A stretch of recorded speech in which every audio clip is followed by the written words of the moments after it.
Hello, it's Philly here. Just a quick announcement before we jump into today's episode.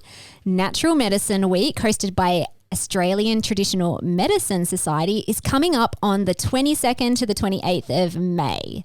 I'm a proud ambassador for Natural Medicine Week, which showcases all the many ways natural medicine can restore the body and mind with live online events run by qualified practitioners across Australia. You can check out the link in the show notes to find your way to Natural Medicine Week. As part of the event, I'll be holding a special free root cause of emotional eating masterclass, which you can sign up for via the Natural Medicine Week website. During the masterclass, I'll be digging into emotional eating, food addictions, sugar cravings, and the hidden imbalances in the body that cause this behavior, as well as the metaphysical imbalances that are at the deepest root cause of emotional eating. Hope you can make it. Okay, on to today's episode.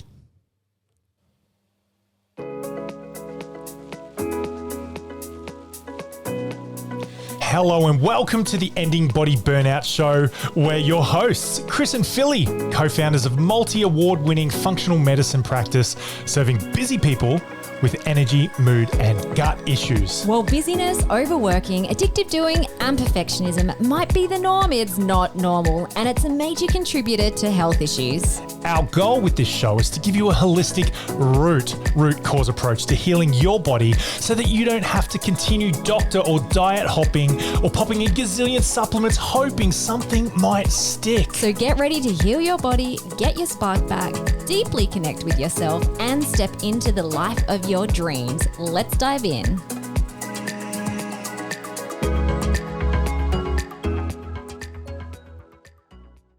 Hey, it's Philly here on the Ending Body Burnout Show. I am so excited for our guest today.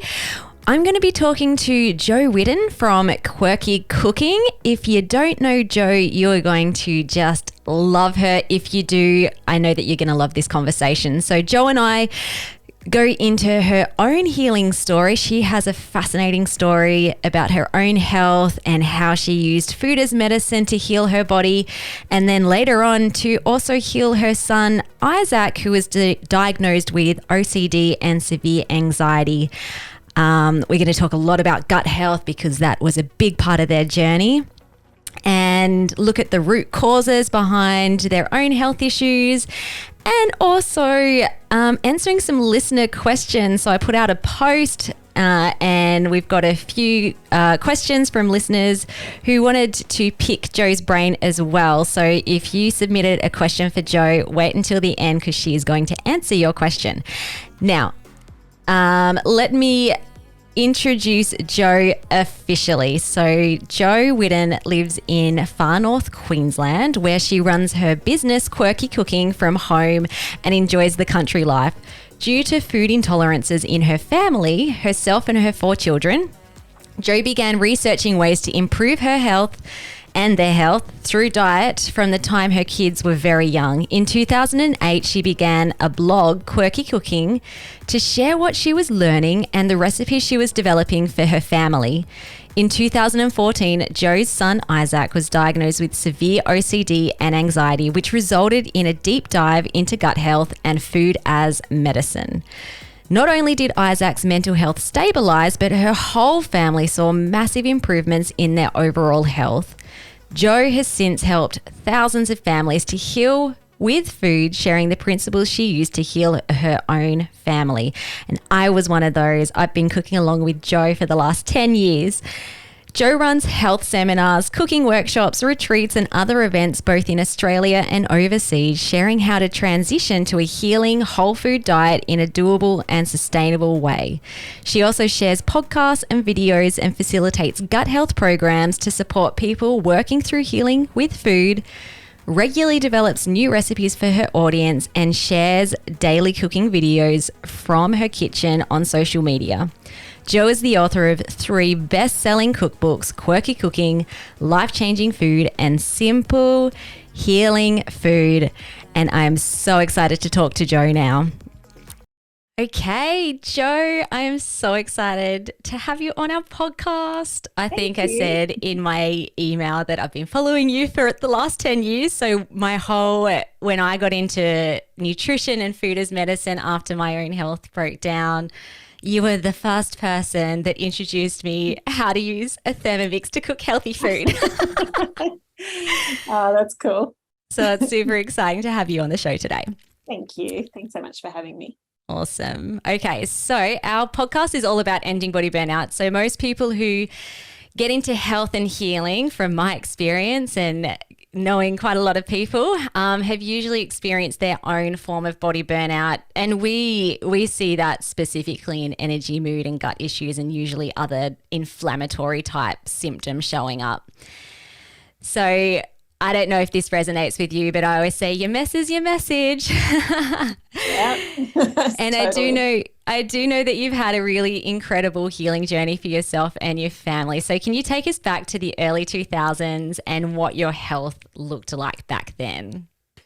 Ooh, okay. Early 2000s. How old was I then? I think I was in my 30s and I was very exhausted. And I think I had a lot of signs of burnout. I have always been a very go, go, go kind of person, intense in some ways, like just if I'm stressed or anxious, I'll work harder, which I think is pretty common. And I had 4 kids that around that time, let's see. Well, I wouldn't have had 4 kids by then because my youngest is 19. So, I mean, yeah, so it would have been, I would have been in the midst of the crazy years in 2000. And it was full on for those of you who have small children that are pretty close together. Yeah. 4 kids is a lot too. It's difficult. And I had always struggled with my health. And I had been underweight all my life, low energy, always getting sick, hormone issues, skin issues. Is that even right back like to childhood, would you say, or more? Yeah. And I know a lot more now about why, but when I was a child, no one knew why. I was always the one that was sick. Having done so much research and study and work on my health now, I know that I had genetically, I wasn't able to detox well. And we lived in a house that would have had, my bedroom would have had a lot of mold. We lived in a house where it flooded the underneath of the house every year during the wet season. Oh, no. And my bedroom was under the house. And so my bedroom would have this much water in it every year. And we'd sweep it all out. And it was a cement floor with matting. We just dry all the matting outside. And, the lovely chipboard wardrobe, I'm sure, soaked up plenty of mold. And I was always sneezing, always really high histamines, and itchy, and all the histamine stuff that associated with mold and the low energy. So that would have been part of it. And I just have always struggled with any kind of mold now. Yeah. So back then we didn't know what it was, and I just had Sudafed and antihistamines and all that stuff. Didn't seem to work. And as I got older, then it was all the hormone stuff. Then of course I was put onto all the pill and the medications and all of that kind of thing for my skin and for my hormones, reacting to all the foods. And so by the time I had kids, I was so depleted. And in the early 2000s, it was 3 kids. The 4th was born 2003. And we were living on a farm by then, and crop dusters flying over the house, spraying the fields next to us, all the pesticides in the fields right outside our window. I think that wouldn't have helped. And my health just got worse and worse, and so did my kids. And we just really struggled. At that time, I didn't know much about gut health, and I thought it's food intolerances, where what we need to do is pull back and not have dairy and gluten and sugar and this and this and this and this, and then we'll be better. So that's the stage I was at in the early 2000s. Okay, wow. There's so many, as you're saying stuff, I'm like, oh my gosh, that sounds so much like me. I remember it wasn't when I was young, but before kids, lived in an apartment that was flooded every winter, sometimes 3 times, and you'd like pull the carpet up, dry it all out, stick it back down, flooding. So much mold, so much mold. And it is interesting too, because a lot of people like, did you notice was the reason why you started thinking about food first because you saw a connection with your symptoms? So were there certain things that flared up when you ate certain foods? Yeah. So, if I ate dairy, I was on the toilet in half an hour and less. And the headaches and this just the runny nose and all of that. Dairy really made it a lot worse. And I figured that out quite early. Yeah. Yeah. Yeah. And it is interesting because I find that like in my clinical practice too, a lot of people are like, oh, it's this food and it's this food and it's this food. And I don't know. Now I don't know because sometimes I can eat it and sometimes I'm fine and then other times I can't. And it can get super confusing, especially when you're just trying to look at just food alone, and we'll talk about deeper stuff as well. But then it's almost like, well, what do you do? Do you just eat restrictive for the rest of your life, which is not a fun place to be in? No. I remember going through when I was at uni and I was like 18, 19, seeing the dietitian and the doctors and everything about all the trying to gain weight, trying to stop having so much issues with all the food reactions, trying to fix my skin, trying to fix my hormones. And really the only answer I was given was for my skin, I was given the pill and medication and a cream to put on my skin that took off the top layer. Horrible. Who knows? I can't remember what it was called. And then I was told to have the little pills before I had any dairy that broke down the enzymes. Yeah. And then I was also told to drink soy milk. And I was told to sprinkle sustagen on all my food. That was not very nice. Wow. Sustagen flavored mashed potatoes is not nice, but I did it. I did everything they told me for a year. Nothing changed. Zero. No weight gain. Wasn't healthier. Everything was the same. And I was like, well, that's that. There's nothing I can do. It's genetic. I have to live with it. Yeah. And then what? And then like, is this when did Quirky Cooking start becoming a thing? Well, I always had in the back of my mind, I think it was a gut feeling, that I just knew that food had something to do with it. But whenever the dietitian didn't really help me with that, she was more prescribing things than actually helping me with food. And the doctors, I asked a doctor about how I could help with my health and my weight and underweight and all that, and he said you just need to eat lots of chops and ice cream and then you'll gain weight. Oh man, ice cream, yeah. Hang on, isn't there the dairy thing going on too? I know. And I just couldn't seem to find anyone that would talk to me about food. I remember scouring the secondhand shops for cookbooks on health, and I would find all these old 70s cookbooks and stuff, and it was all about raw food and vegetarian, and so I'm like, oh, maybe that's the answer. So then I was trying to have as much raw as I could, which does not suit me, and especially when you've got gut health issues. I was cutting all the fat off my meat. I was trying to have less meat. I was trying to have a lot of legumes, and of course that really made things worse. I didn't know that at the time.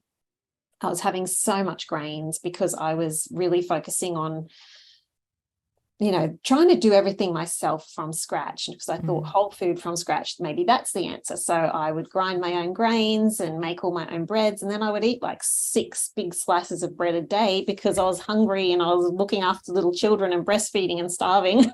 Yeah.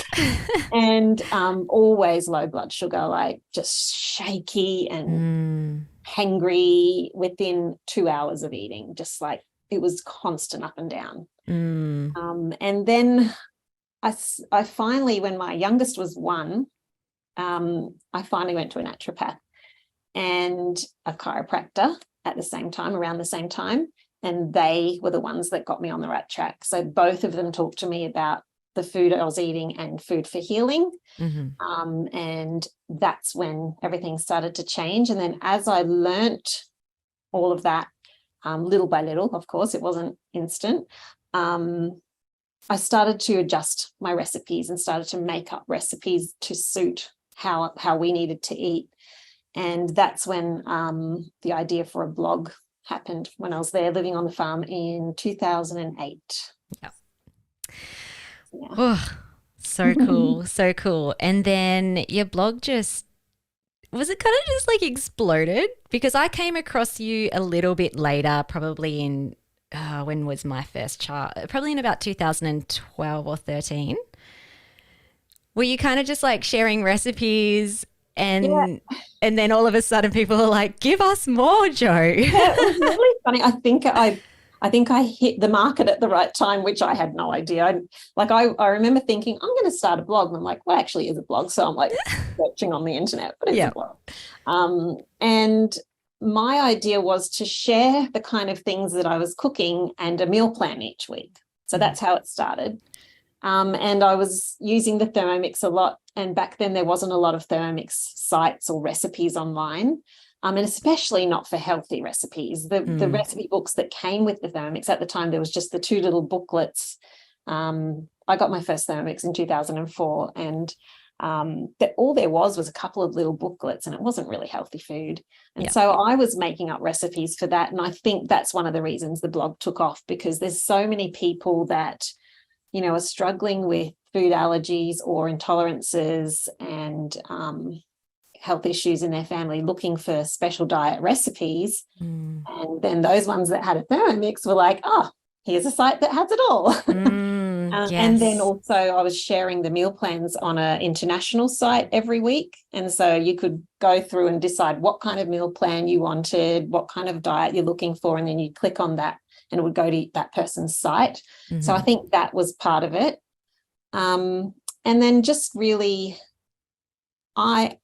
one of the main reasons I started the blog, I was going through a really rough patch and feeling very alone. And, when you've got little kids and living out of town and feeling like the odd one out amongst my friends and family because of the way I ate. And like I used to get called quirky. So that's why I called the blog Quirky Cooking. Her cooking's a bit quirky. Yes. So that's how it happened. Yeah. And I just really felt like I needed an outlet and I needed to be able to connect with other people that were on the same journey. And so that's why I started the blog. And so I spent, mostly time at night when the kids were in bed. I would write on the blog and I would talk to people. Back then it was mostly Twitter, and just really started to connect with other people on the same journey. And I think the connections were what built the blog, because the more that you connect with people and talk with people, they feel like they've got support, you feel like you've got support, and it becomes this community, this beautiful community. And that's what built Quirky Cooking, was the community. I'd take recipes to my community and say, I've been playing with this, who wants to test it? And we'd all try it together and everyone give feedback, and then I'd put it up on the blog. And then they were like, oh, Jo, could you make a cookbook? And I'm like, I don't know how to make a cookbook. And then people I met on Twitter helped me to write a proposal and get it in front of people that could actually help me. And then that's how that happened. So it was just all about the connections, I think. That's so cool. That's really beautiful. It kind of just happened naturally, but then also the community and the people that were following you actually helped you to progress in your business journey as well. Yeah, because I would never have been game to write a cookbook and put myself out there. Back then I was very introverted and I think I was just hiding away from the world a lot. And that was my sort of outlet, but I had no self-confidence. Yeah. So it took years to build up the confidence and to actually start it as a business. But back then it was just a way to connect with people. Yeah, cool. Mm-hmm. So cool. So the cookbook came out in 2014. Yeah, the first one, yeah. And then not soon after, I believe your son Isaac's health started going downhill. Yeah. Can you share what was going on for him? Yeah. So even when he was younger, like I remember, well, probably from the time he was tiny, he was always very sensitive to sounds, to all sorts of things. And he was like, yeah, it was a little bit odd sometimes, the reactions he'd have and the way that he'd start screaming, or he was intense, like more intense than me. And when we started to notice the ups and downs with the anxiety and the sort of really strange behavior sometimes, I had no idea what was going on. I remember taking him to the doctor when he was probably 10 or 11 and saying, look, he has all these phobias, and he's like, and the doctor was like, oh, just take him to a psychologist. I'm thinking, I don't know. I just didn't really feel like I was getting the answers that I needed. And I really did notice that whenever because I was learning more and more about, well, at that stage, my gut health knowledge was very minimal, but I knew a little bit. And I was also learning about inflammatory foods and that kind of thing. And so whenever I pulled back on the inflammatory foods, like the processed dairy and processed grains and flours and processed sugars and vegetable oils and things like that, when I took them out of his diet, his anxiety would calm down and he would be a lot better. He went through a stage where he had this massive phobia of the little girl up the street, and there was absolutely no reason. She'd just come over and play with my daughter and go home, and he would run in his bedroom, slam the door, lock it, and cry. We were like, what is going on? We tried to get it out of him, and he's like, I don't know, and there was all sorts of strange things like that. And but I did notice whenever I was really careful with his diet, he would come out of that. As soon as things crept, and then I was like, is that a coincidence? And so I'd let the things creep back in, or he'd be at friends' places or grandma's or whatever, eating whatever, and then he would go downhill again.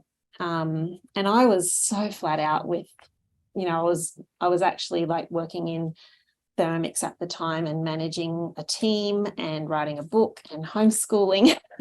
All the things. Yeah, and staying up till 1 a.m. sometimes to try and write something on the blog, and it was silly. Burnout. And he got really bad around that time. And I remember while I was writing the first book, half the time he was sitting on my lap at the computer while I was trying to write, crying and holding on to me. So that's sort of when the book came out, he really went downhill around that time.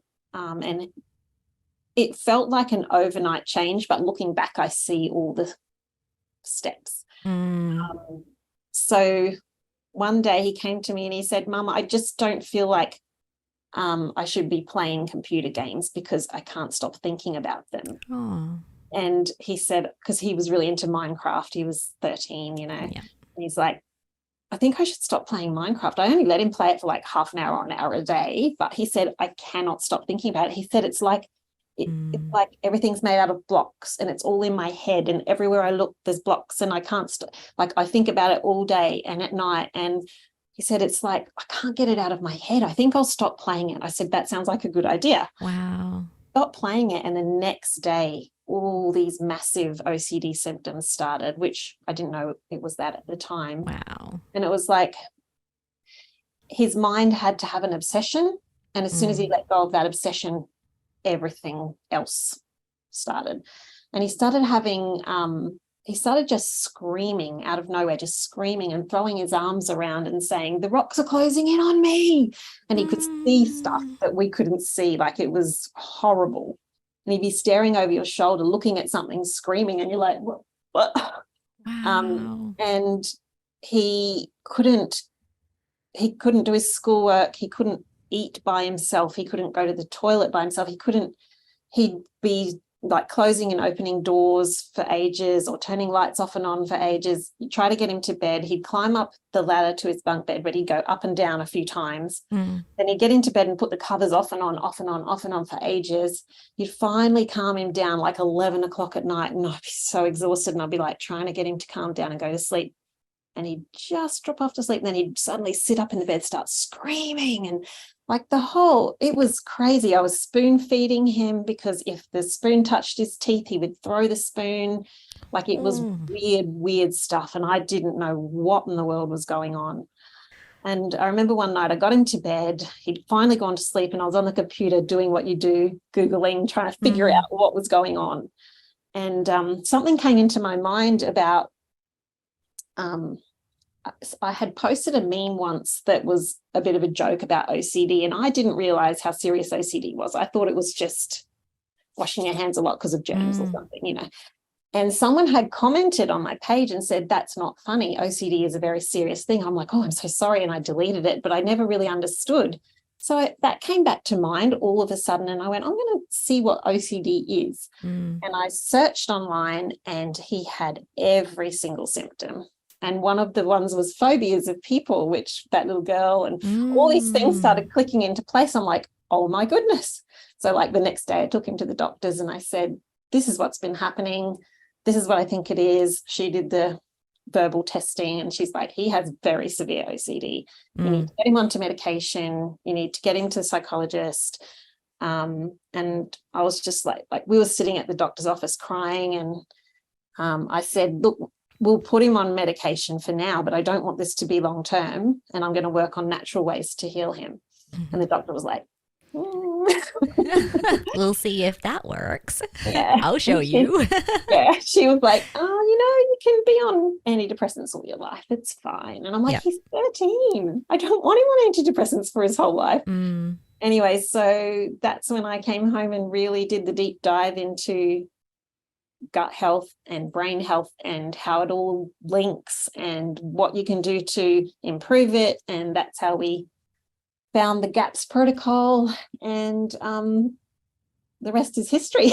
Yeah, wow. So can you explain for listeners who might not know a lot about GAPS, can you give a little explanation of that? Because it's pretty hardcore at the start. And also, how did you get Isaac to do it? And I think your whole family ended up doing it, yeah?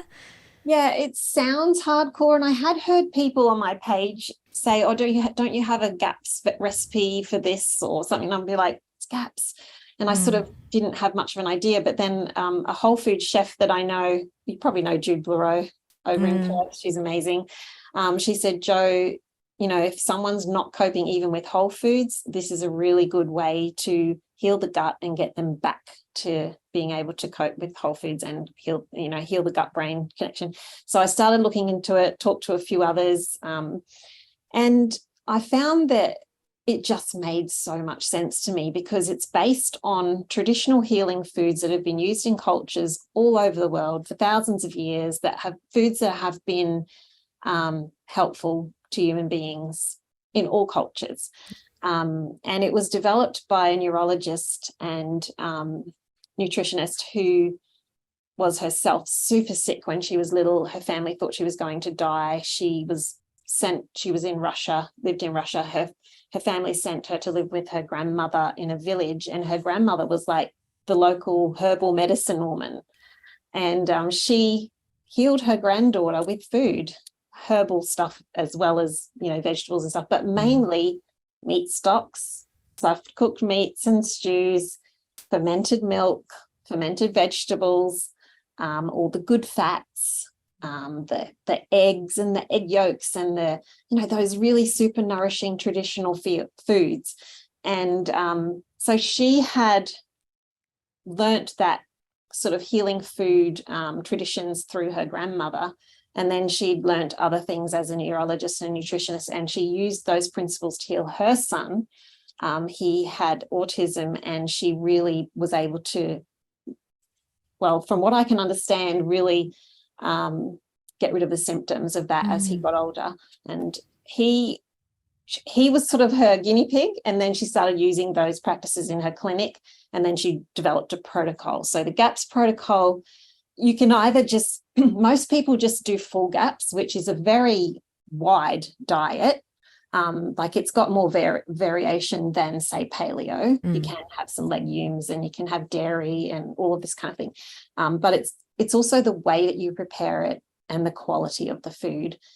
And then there's other things that you put in that are part of the protocol, like time in nature, movement, filtered water, sunlight. These are all part of the protocol as well. It's not just the food. So we really dove into that, and we pulled right back pretty early on. We started with the full gaps and then pulled back to the intro gaps, which is the more intensive phase if you need it. So not everybody needs that. And so did you find that Isaac did, because he wasn't responding to the wide one? Well, I think I just was so determined to fast track the healing. So if you start with full gaps, you can still heal, but generally it'll take a little bit longer. Whereas if you can start with full gaps and then move back further and further into the more intensive foods, that's not the right way to say it, but just with the more healing foods, then it's going to be quicker. So we were really focusing on meat stocks, short cooked meat stocks, the soft cooked meat, soft vegetables, non-starchy, that kind of thing at first with good fats, and then slowly bringing in egg yolks and then egg whites and then avocado, and then, the fresh carrot juice mixed with fats, fermented foods. So a little bit of sauerkraut juice at first, then adding in some fermented veggies and sauerkraut, and adding in 24-hour fermented dairy, adding in some milk kefir. So little by little adding in foods that are really well prepared. So the nuts are fermented or soaked before you use them, all of this kind of thing. And so we saw within couple of weeks, we started to see changes. And within a couple of months, Isaac was like a new child. Wow. He was so happy. He was still a little bit dulled down from the antidepressants, that foggy thing. But by the end of it was not quite a year, he came off the antidepressants, and then he was just like, I feel like I can add numbers in my head, and everything's so bright and everything's so. He was just like, it was amazing, the difference. And miracle. Yeah, and I'd never been able to cope with dairy, couldn't even handle butter or ghee. In a year, I was on all dairy. Yes. Mind you, we try to stick to mostly fermented and butter and ghee. But it's just the difference in my health was amazing. I gained weight. My son needs help, and then my other kids as well. My daughter that had candida, my son that was snoring and histamine. It just helped all of us so much, and I am so glad that we did it. And when you took, was it just Isaac that you took back to the more healing, nourishing intro, or everyone? We all did Were the kids happy to do it? Because I know that. So because I always say to people, you've got to be desperate enough to do that. Yeah. We were so desperate. Like nobody was sleeping well. Nobody was coping well. We were all so stressed out. And I said, we need to do this for your brother. And there was at first a couple of slammed doors and things because of the no bread. But where's mum's yummy bread? They got into it pretty quickly.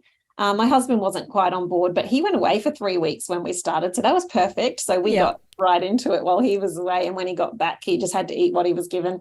So he did go and buy a few things like muesli bars or things like that, and he'd stash them in a cupboard. But the kids didn't have that. And they actually started to really enjoy the food, and it just helped so much. And we had, friends would come over. The kids' friends would come over and they'd be like, this food is so delicious. So I'm like, see? And it just, I think because we saw the difference and everyone was so much happier, they were fine. It was something we had to do, and we knew we had to do it, and it helped. And at first, family and friends were a bit like, that's so hardcore. They're like, no, it's not really. It's temporary. It's not forever. The whole idea is to get back to a much more wholesome and varied diet. It's not going to be like this forever. And now they're all like, so good that you did that. So many of them, have said, you were right and well done, you. Had to be the mama bear for a while there. Yeah, yeah. And it's interesting too. I think it's a huge mindset shift. Even the way that you reframed, I think you said we went into the more intensive and you're like, oh no, I don't like to use that word. It's the Yeah. healing. And so it is. And then I think too, whether it's children or adults, when they start doing these things that might seem hard initially, but they're starting to get the results, it's like, oh, this is great. This is what my body wants and needs. Yeah. And it just creates this nice momentum. And then, like, the healing relationship between your food and yourself Yes. is cultivated. So that's Yeah. lovely. And I should mention also Isaac was so on board. He had gone through that stage where he was absolutely feeling hopeless, and he thought he was the only one in the world that had this weird thing, and he was living in another world than everybody else, and there was no way he could get out of it. And one night he was laying on the floor crying, and I was searching the internet looking for stories of people that had healed from OCD. And I found this story about this guy who had, I can't remember all the details, but he had come through it and out the other side and was living a normal life and happy and working. And so I read Isaac the story, and he was laying there crying, and then he just stopped crying and he sat up and he goes, "You mean people can get over this? They can get better?" And I said, "Yes." He stood up, and that was that. He was ready Aww. and he wanted to go for it. And so he's such a researcher. Yeah. And I would say, this is what we're going to do. And he would be off researching it all himself. He had all the stages of gaps completely memorized. If I started to give him a food that he wasn't ready for, he'd be like, "No, Mum, I can't have that one yet." And he was just That's onto amazing. it. 13. 13. Yeah. But that's him. He's attention to detail, that's part of the OCD. So they say that you always keep some of the, characteristics of OCD, but you can use them to your benefit. And he learned Japanese in 1 year, taught himself conversational Japanese in 1 year. Then he went on to Chinese and Korean. He studied computer coding. He's working in IT. Like, he uses that as a benefit now, that ability to super focus. Yeah, so cool. So you mentioned some root causes before. So for yourself, you mentioned the genetic issues. Was that MTHFR No, detox it's another one, and I've forgotten what it is, but it's the one where you don't make glutathione very easily, and I've forgotten which one it is. But yeah, we had a couple of us get the DNA tests, me and one of the kids, and we both had it. And I think that's part of it, just not able to detox well. Yeah, so it already puts you into that susceptibility to reacting to toxins and molds. Your bucket overflows. So exactly. Yeah. And you also mentioned too the busyness, the doing. Can we chat? Yeah. Well, I'm always curious too, like, where did that come from? Did you even notice as a kid? Because you can have genetic mutations, but whether it expresses or not. Yes. You've demonstrated that you've switched it off with using like food and gut healing and mindfulness and changing the way that you're living. But did you even notice like tendencies back when you were a younger kid where you were maybe more like heightened? Probably, yeah. I was always the sensitive one in the family. I would cry at the drop of a hat, like Isaac. I would take everything so, like, I was very emotional. Like if my teacher at school said to me, "Jo, don't talk," or something, I would burst into tears. Like I was a shocker. Yeah. And just that really sensitive, a bit intense kind of personality. I guess I always had that. And so did Isaac. But the working side, like when I was a kid, I played outside and did all that fun stuff. I wasn't like, but I think it was when I started, I guess I was a bit of an overachiever at school. Yep. At school and uni.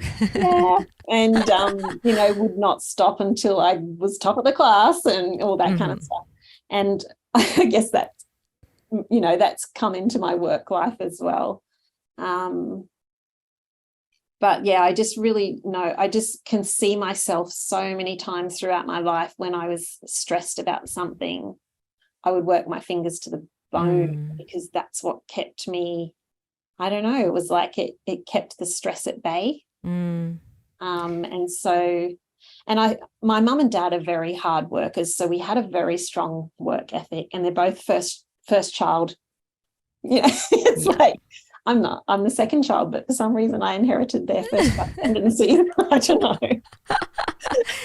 Yeah. And so I'm always curious, and we do a lot of holistic work too. It's like, where did this come from? And, what beliefs did you have about yourself? But it was interesting too that you said when you started the blog post, you were quite introverted, and it took the community to kind of help you to build your confidence. Like, what have you done in the process to now like feel good within yourself? And I'm assuming you have like better work-life balance and everything else, like you're way more aware and wise. What kind of like from that journey side of things, did you do anything specific, or it just evolved over time?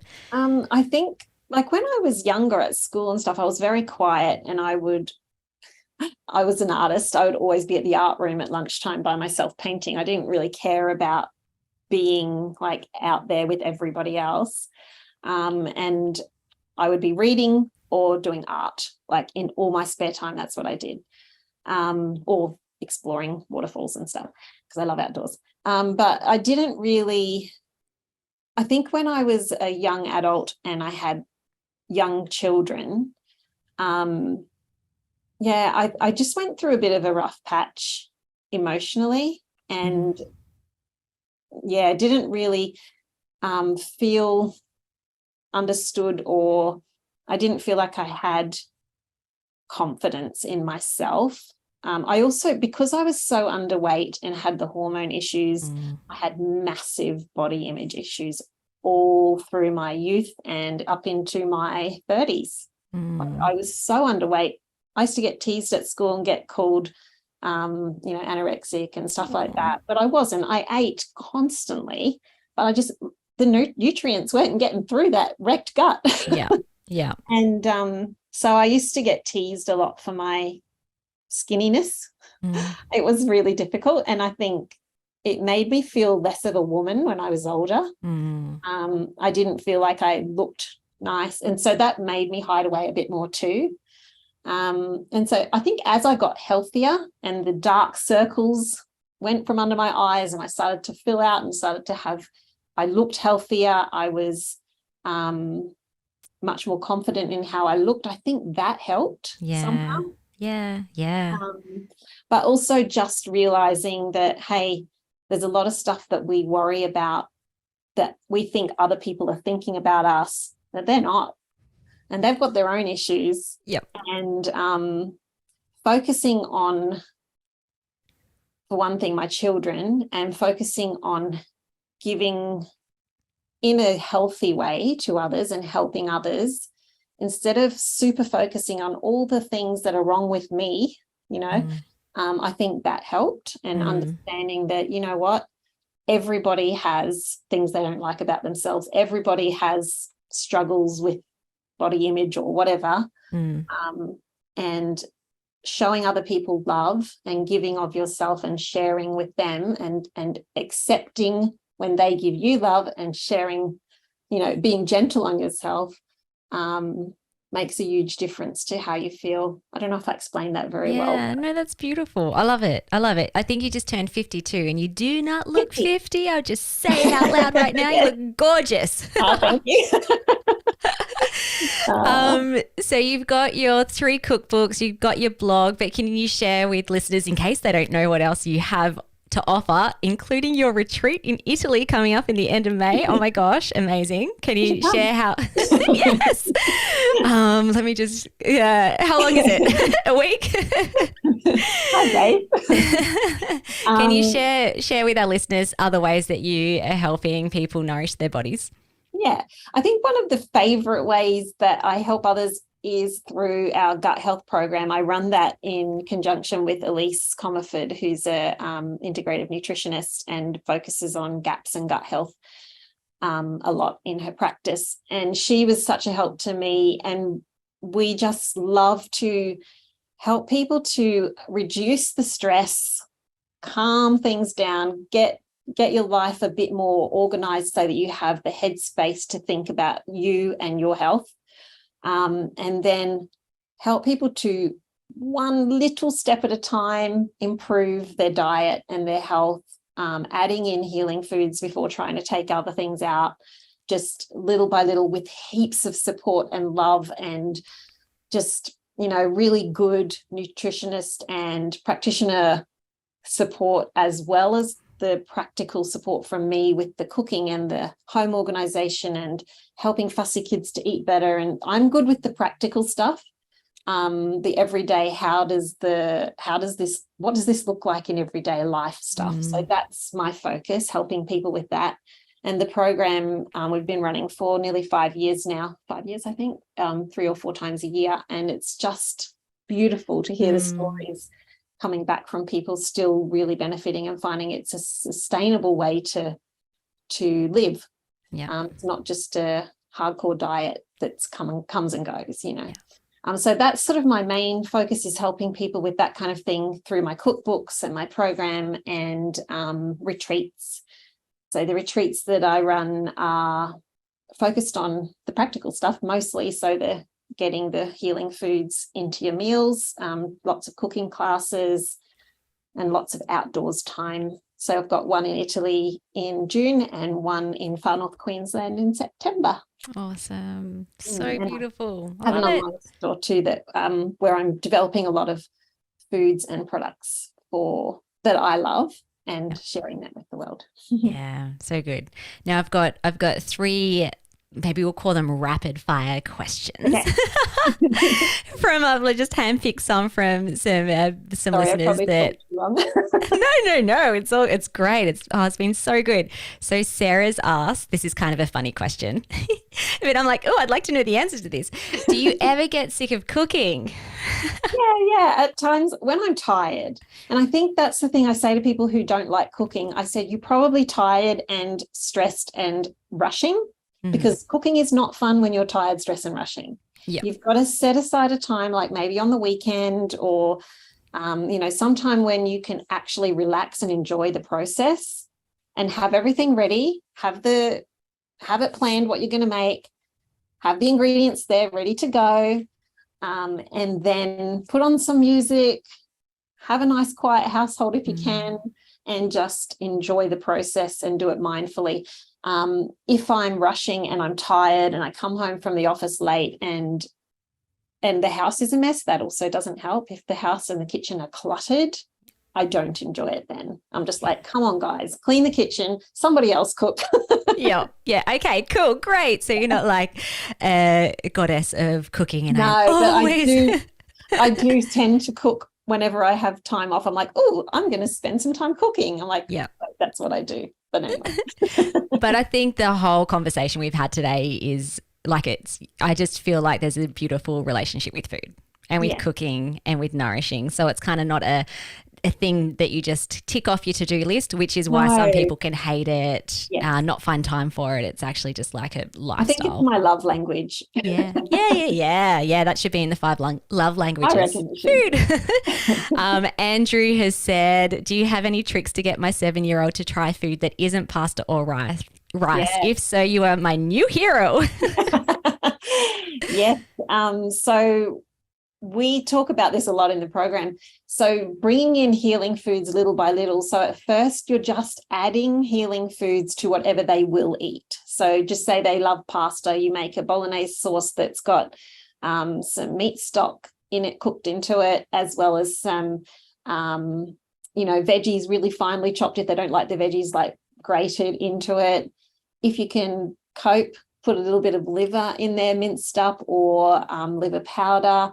And then you can put a couple of drops of sauerkraut juice on food and they'll never notice. So you just, even a couple of drops or a teaspoon or half a cup of meat stock and a couple of drops of sauerkraut and a little bit of organ meats and some good fats, just little bits here and there will start to change things. And as the microbiome changes, the tastes change and they begin to be more open to trying new things. So that's sort of in a nutshell, but yeah, we talk about that a lot. Yeah, I think that's a great piece of advice too, because it's not about taking out the white foods. It's like, what can we just kind of add in sneakily? The kids also, will never know. I should mention too, it's about the the atmosphere at the table. Like if you're sitting down and it's like, this is stressful and I've got to try and make my child eat, and it's that tense, angry kind of atmosphere at the table, they're not going to do well with that. Making it fun, putting some choices out on platters for them to, and say, choose 3 things. So there's all these healthy choices and they can choose 3 things to put on their plate. Having a picnic outside, taking them to the lake with a thermos of soup for dinner, make it fun, make it a happy time, make it something that they look forward to, not something they dread. Yeah, I love it. And last question, this is from Natural Learning Life. So I think that this is a nice question to end off, especially being the Ending Body Burnout show. So this is a time poor mum with special needs kids. She is exhausted. What first steps should I take to help my exhausted body? Sit in the sunshine every morning. Yes. I know that sounds weird, but it's amazing. Like, get up before the kids if you can, like get them to bed as early as possible. You get to bed as early as possible. And then in the morning, get up when the sun's rising and sit there in the sunrise and just have your cuppa, have some filtered water if you can, and just spend some time with complete quietness. You can sit and think, you can journal, you can just drink your coffee. I think that's a really good tip that I've found helpful, getting to bed early enough and then having that morning sunlight time, and it helps with your sleep patterns. I know you're probably thinking food, but sometimes food comes second to that stuff. If you can't even get to bed on time and get enough sleep, then all the nice food in the world's not going to help you. You need to be getting enough sleep if you're exhausted. So that's probably where I'd start. Yeah, awesome. Thank you so much, Jo. This has been so good. I actually just want to go out into my kitchen now. Oh, good. And the sunshine. All right. Well, thank you so much for coming on the show. We so appreciate you and everything you have given to the world. Like you have been, I actually do feel like you've been a huge, crucial person in this whole healthy, whole food as medicine movement that started in the 2000s. Thank you. Thanks so much.